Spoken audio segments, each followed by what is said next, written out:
Yo, yo, yo, yo, yo, this your boy Larry, and I'm chilling and vibing. How y'all doing? Doing good, doing good. How are you? I'm good, man. I appreciate y'all for coming on, man. I watch y'all film, and I'm gonna start with Calvin, man. How was it, man, writing that film? It was fun. I think that was. I don't remember how me and Jeffrey started talking about the idea. I don't know if it was one of those things that I wrote and just sent to Jeff, or he had an idea. And we've collaborated in a couple of different ways. So I can remember the exact genesis of it, but I remember from like start to finish. I think I wrote it in about 45 minutes. And so it was a really really nice. Uh, it was a nice experiment. I love two-person stories. It's a You get a chance to do a lot of character study in intimate spaces that you don't always get to do when you have a lot of moving pieces. And so anytime that you're able to kind of excavate a relationship and look at expectations on both sides of things, and give each person some humanity and give each person a flaw and some gravity. Like that is the best feeling in the world. And I think one of the things that will never go out of style is talking about whether it be love lost, love found, love rekindled. I think that love is one of those themes that will always be appropriate, will always be something new to find, as long as you're open to finding it, as long as you're open to exploring it. So that's the the process was really it was fun, it was quick, and it was enjoyable on my part. So, how did the name of the film came about? Who came up with it? You, Jeffrey, or you, Calvin? Good question. I can't remember. Was it you, Calvin? I don't. It may have. Again, it's been a while. I don't know. So I will go off and say it's possibly me because I'm terrible at naming things. So I'm the person who, if the movie's about ghost, I'm gonna call it ghost. If it's about cars, I'm gonna call it car. And so since it's about this woman going to Paris seems very, very up my alley of all the creative things that I would call it. So there's a possible chance, but I'm not sure who did. I'll take credit for that one. But I don't. So, Jeffrey, like, how did the idea come about? What was you thinking? Um, you know what I think it was? Calvin one day just made a social media post about scripts that he wanted to, if anyone wanted them, Yeah. hey, all yours. Just give me the credit as the creative writer of it. And I was like, hey, send me something. When he sent me that one, it stuck out immediately. I was like, oh man, this is. And I think originally, I asked him some questions because when I read it, I was like, um, can it be interracial? Can it be in a different period of time? Because it didn't specify in the script. It was just Calvin writes with freedom of allowing the actors to explore and so forth. So, um, he was like, "Hey, I'm not opposed to it," so forth, so forth. And I was like, "All right, now I need to find someone that's a different race from me." And Pressa was referred to me by can't remember the guy's name. I think Eric, and never met her before, never worked with her. Sent her the script. She was like, "Hey, I like it." Never rehearsed, and it was just like instant chemistry. It was easy. The same way Calvin said it's easy, right? It was easy performing the scene with her. So, Pressa, what was your reaction when you got that call from Jeffrey? Well, first of all, thank you for having me on here, Larry. Appreciate it. It was 4 years ago, so I'm trying to like rack my brain right now, but I do remember it, everything just being so organic. He's like, hey, so and so hit me up and said to like contact you. I do remember you were saying like it was like a referral, and as somebody that I had worked with, and I was like, oh, this is a great group of talented people. So if he says this is like something you should check out, why not? So then I read the script and I definitely saw talent there. Calvin's an amazing writer. And I was like, okay, well, I need to like create more body of work being a new actress at the time. And I was like, this is perfect to be just something that would be like more substance of what I needed. So yeah, it was very organic. I was just like, this flowed.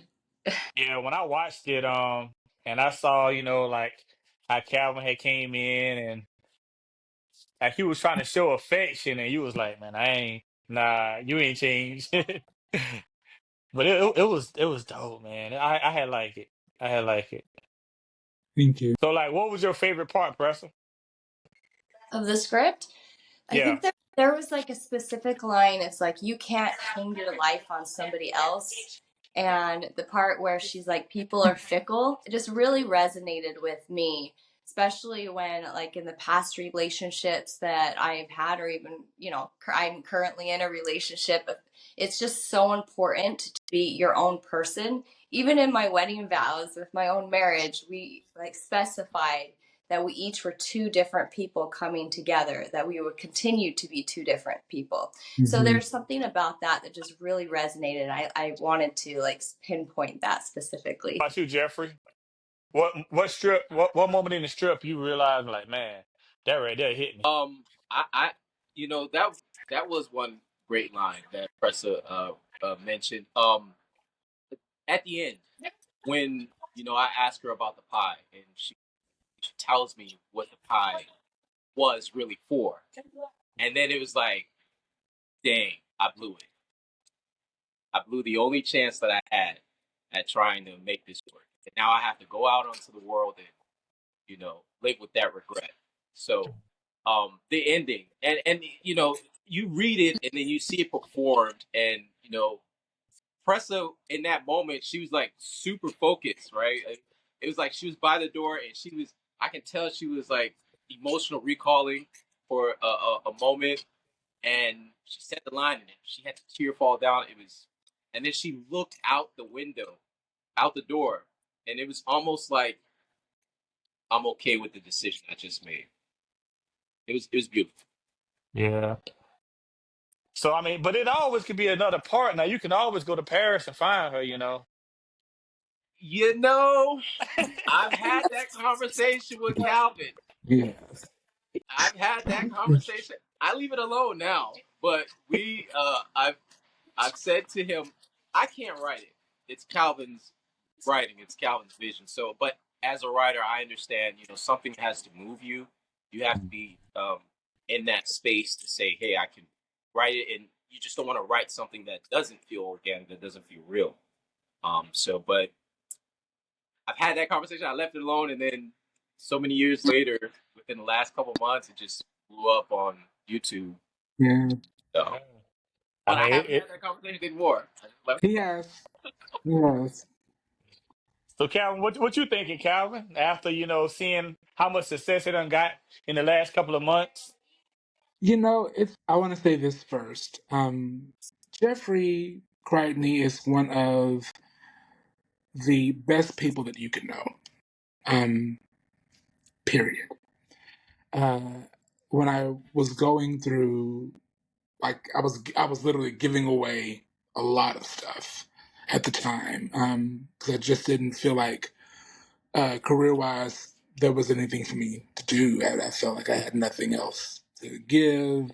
The career wasn't going anywhere. I began to stop seeing the value in my work. And so I was like, if anybody can see any value in it, take it. There is no charge. Go have fun, let it live in the world.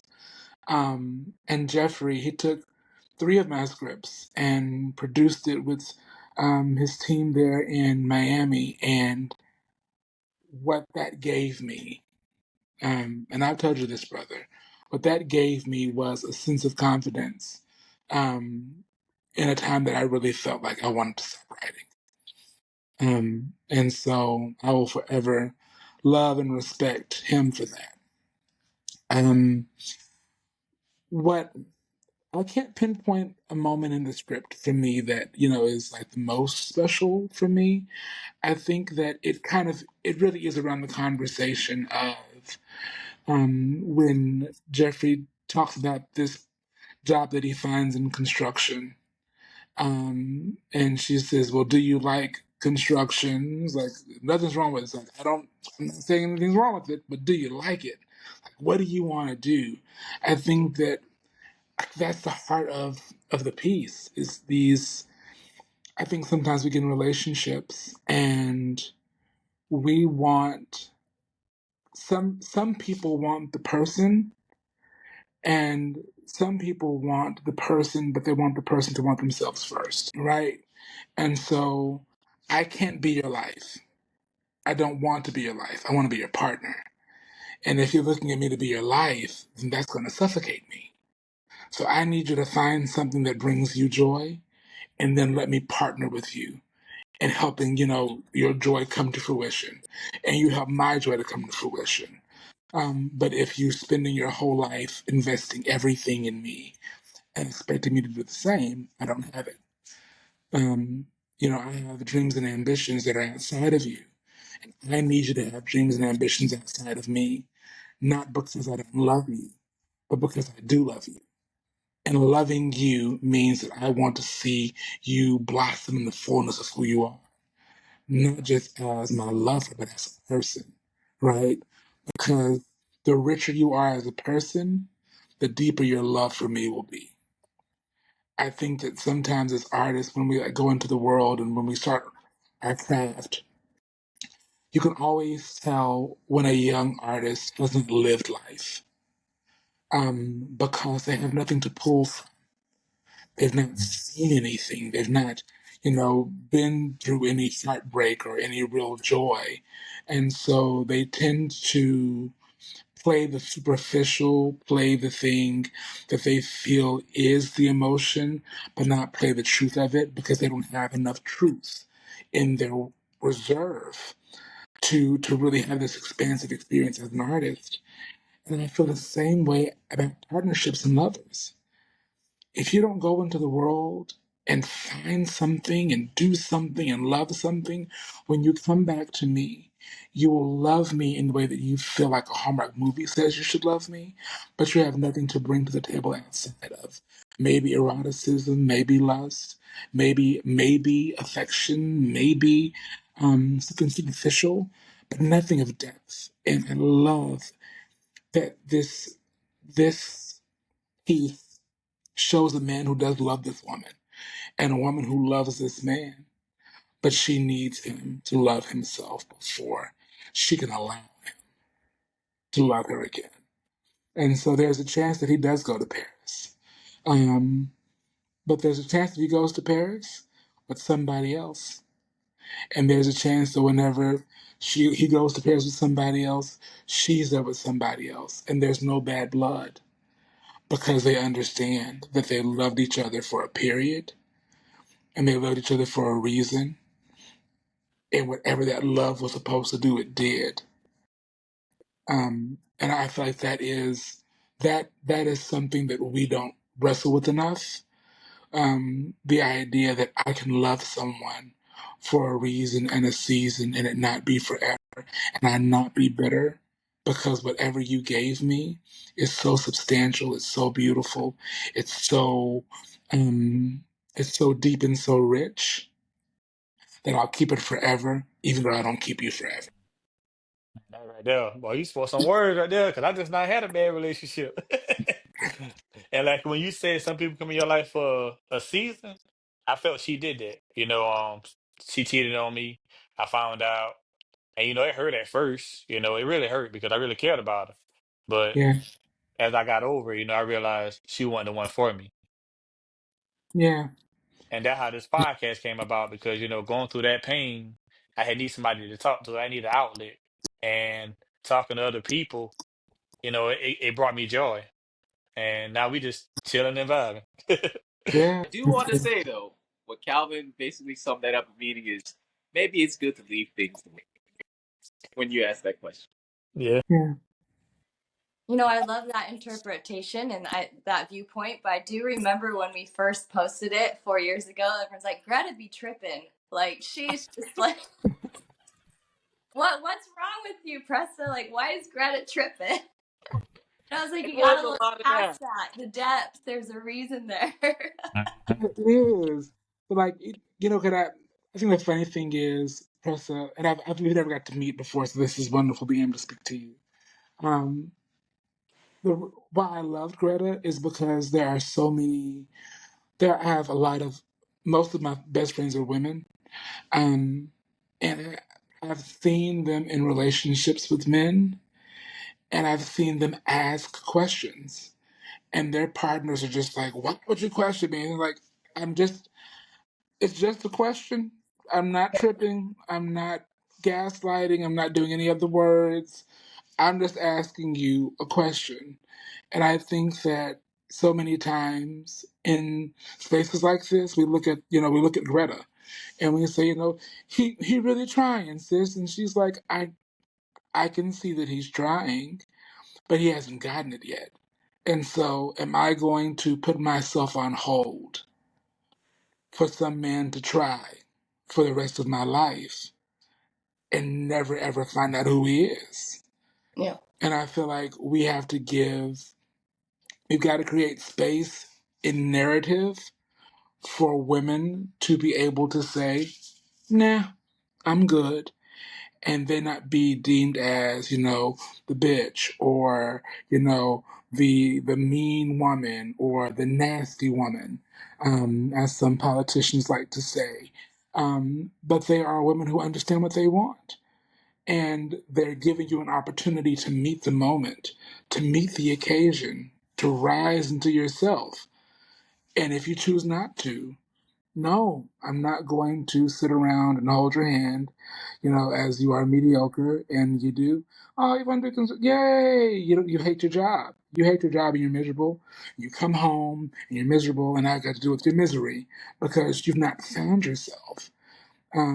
And so I wanted to give, though a lot of people look at it and say, she's tripping. It's like, no, she's not. She's holding him accountable. She's holding him to account. What do you want? You can't just want me. You got to want something besides me. What is that? And if you can't name it, then you don't want me yet because you don't know who you are.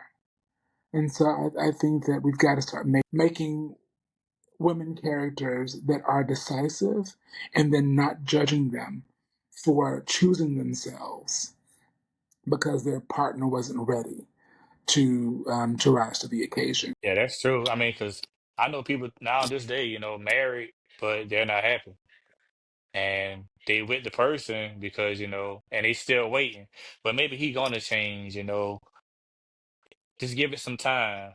But the guy never changed. And the Mm, guys like that too, and they stay with the person mhm. because of the kids, But we got kids together, I don't want to leave. I mean, but I say at the end of the day, you want to be happy. You don't want to be miserable.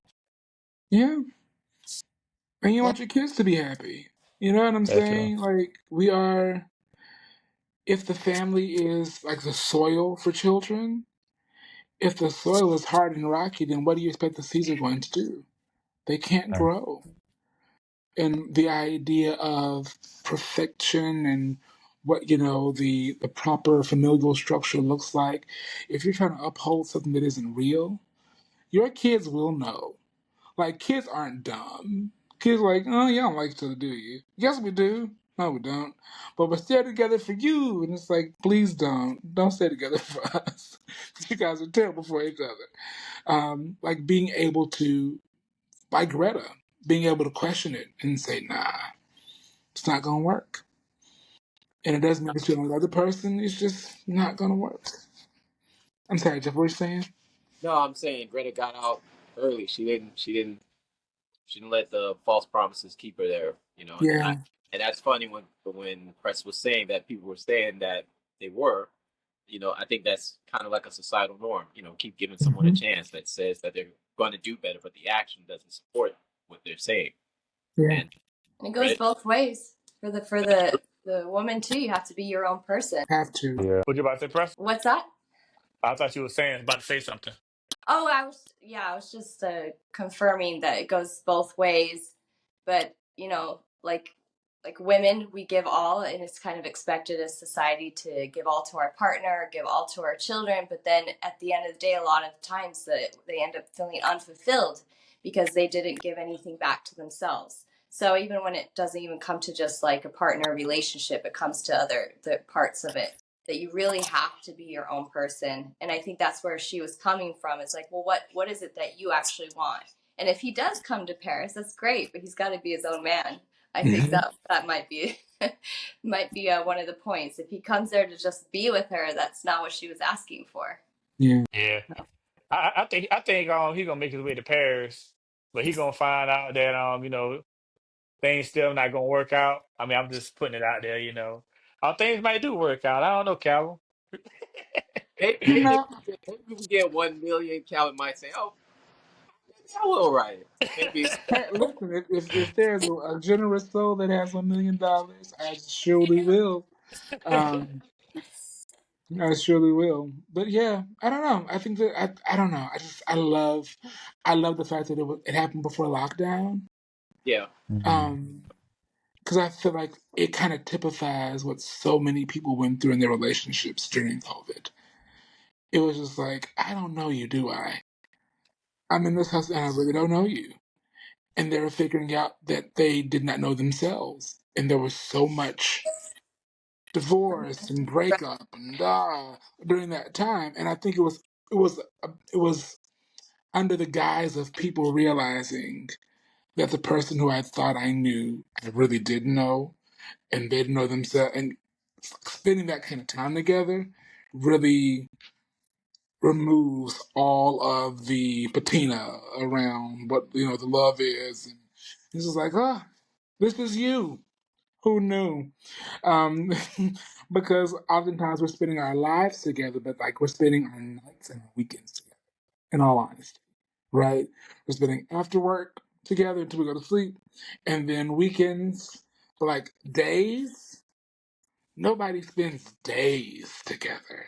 And that kind of exchange can really let you know if what you have is real and honest. And so I really feel like it typified a lot of what happened during that lockdown period in a lot of relationships. yeah. And I think also on the creative side of it too. At that time, it was like uh, I watched the video of I can't think of the guy's name from Everybody. Chris, the lead actor that's in Tyler the James Williams. yes. Um, he was saying, where you are right now creatively, just try things, try anything. Um, and I know that's where I was at the time. I was like just Hmm. wanting to try anything and hope something sticks. And thankfully, 4 years later, this one stuck. So Oh um, yeah. it's okay to make mistakes, because it's safe where you are right now. We're not big leagues yet, but don't be afraid to try stuff. So um, tried that one and it worked out really nice. Hey, Jeffrey, I want to say congratulations too, man, on the award. Thank you, thank you. That was for circles. Yeah, that was So good. yeah. I thought the run was over for it, but it still might be continuing. We'll see. Might have a big announcement for us in the next few. That's awesome. Very Yeah. nice. Keep pushing, man. Keep pushing. But hey, I appreciate y'all for coming on. But before we go, let everybody know what we doing. Chilling We and just chilling vibing. and vibing. Oh yeah. Thank y'all. Thank you for having us. Thank you.